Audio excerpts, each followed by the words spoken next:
Bom, da última vez nós falamos da relação e da oposição entre um grupo de pré-socráticos, os monistas, Tales, Anaximandro, Anaxímenes, aqueles que derivam a multiplicidade dos fenômenos de um único elemento, de uma única substância, como diz Aristóteles, e os pluralistas, né? Aqueles que defendem a ideia de que originariamente já existe mais do que um elemento, né?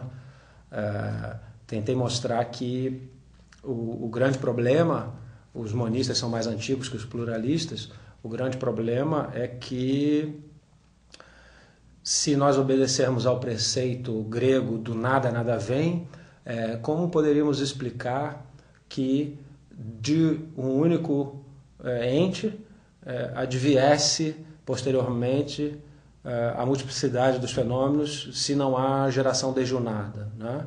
Então, claro que os monistas vão se defender de mil maneiras, a capacidade da água de se tornar rarefeita, se tornar densa, né? Explicaria a geração do gasoso, do sólido, e assim, a partir dessas coisas, as demais, por combinação, se gerariam. Mas o impasse era tal que alguns pluralistas, né, como no caso de Anaxágoras, perceberam que se está de fato interditada a criação, a geração desjunada, deveríamos pensar que lá no princípio, lá na origem, todas as qualidades que depois apareceriam no mundo, né, lá já deveriam estar, né? Caso não estivessem lá, haveria uma espécie aí de geração desjunada, né?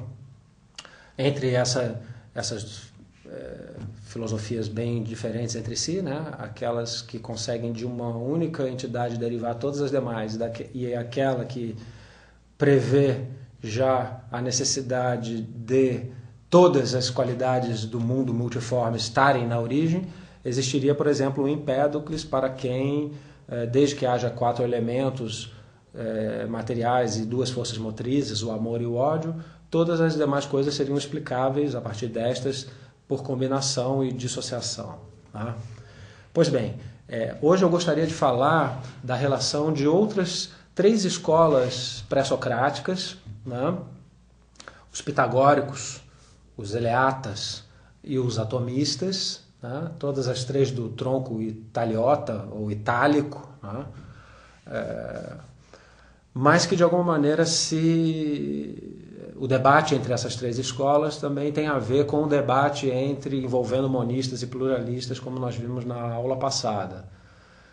De certa maneira, a figura de Parmênides e a figura dos eleatas, né? Parmênides é o grande representante da escola eleata, permanece no centro desse debate, né? Já que a ideia é que se do nada, nada vem, né? Então aquilo que é o que é desde sempre, né? Então, que Anaxágoras vai tentar resolver essa questão explicando, né, que na origem as coisas todas já existiam, mas existiam de modo desordenado, existindo uma grande mistura, e a gênese do mundo, na verdade, é simplesmente a gênese da ordem, a gênese do ordenamento, né? Quer dizer, as coisas já existiam lá, apenas misturadas. Então, trata-se simplesmente da passagem de um estado de mistura para um estado de separação. Em todo caso, há uma passagem e há uma distinção entre o que seria uma situação original, uma situação primordial, e uma situação derivada, né? Uma situação anterior ao mundo e a situação atual do mundo, né? No caso de Parmênides, o que nós temos, né, pensando aí Parmênides no centro desse debate, então, no caso de Parmênides, o que nós temos é a radicalização dessa ideia de que do nada, nada vem, e de que, portanto, o ser é aquilo que ele culminando aí numa tese aparentemente estranha, paradoxal, que é a tese da negação do movimento, né? Daí a filosofia de Parmênides e dos eleatas, né, da escola eleata, ser considerado também uma filosofia imobilista, uma filosofia que nega o movimento, tá? O que já traz um grande problema. Se os primeiros filósofos pré-socráticos são chamados físicos, né? Aristóteles diz, a physis é princípio de movimento, Então, esses que negam o movimento não deveriam ser chamados de físicos, né? Mas essa é uma crítica que Aristóteles faz. Por enquanto, vamos pensar no debate interno entre os próprios pré-socráticos, né? Então, pensemos no seguinte: o que os eleatas vão dizer contra a ideia de movimento é o seguinte: quer dizer, o ser não pode ter vindo a ser, né? Porque se o ser tivesse vindo a ser, ou bem ele teria vindo a ser do ser, ou bem ele teria vindo a ser do não ser, né? Mas do não ser ele não pode ter vindo a ser, porque do nada nada vem, né? E se o não ser fosse capaz de gerar alguma coisa, ele não seria não ser. Tampouco do ser ele poderia ter vindo, já que isso não seria um vir, né? Se o ser veio do ser, quer dizer, ele já era antes, né? E que, portanto, eles negam a possibilidade de um vir a ser, né? Porque não é possível que o ser venha nem do ser nem do não ser. Então o ser não veio, o ser é. O ser é simplesmente, né? Num grande agora eterno, né? E tampouco o ser pode se alterar, né?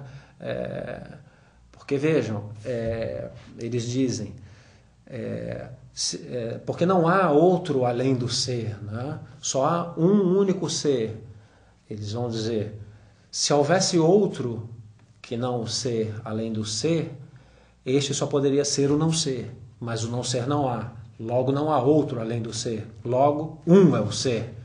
E se um é o ser, não há movimento, porque o movimento é exatamente, né, uma passagem, seja de um lugar para outro lugar, de um estado para um outro estado, uma condição para uma outra condição. Quer dizer, é preciso que haja passagem de um primeiro estado para um segundo estado, né, uma segunda posição. No entanto, não existe o segundo além do ser, porque não existe outro além do ser, né? Este só poderia ser o não ser, né? Com o que os eleatas eles afirmam, né, não só a eternidade do ser, o seu caráter não gerado, não corruptível, né, o ser não nasce, não morre, como afirmam a unidade desse ser, né, como afirmam o repouso desse ser, a ausência de movimento. Quer dizer, essas três ideias são ideias que estão ligadas, né, entre si, né? Vejam, dizem eles, se houvesse a possibilidade de apresentar um primeiro ser, e ao lado desse primeiro ser, um segundo ser, né, então seria necessário que houvesse uma fronteira entre o primeiro ser e o segundo ser, né? E a fronteira entre o primeiro ser e o segundo ser só poderia ser o não ser, mas o não ser não há. Logo não há fronteira entre um primeiro ser e um segundo ser, né? Isso aí a gente costuma chamar, é um argumento contra a descontinuidade do ser, né? Então é uma afirmação radical da continuidade do ser. Isso significa, né, se eu começar aqui, bom, o ser, né, se eu tentar mostrar, acabou um primeiro ser, começou um segundo ser, né, eu tenho que mostrar como é que se dá a separação entre esses dois seres e como é que se daria essa separação. Pensemos, o que separa essa apostila dessa mesa, né? Se dissermos, existe uma poeira separando a apostila da mesa. Bom, só com isso só adiamos o problema, né? O que estaria entre a poeira e a apostila?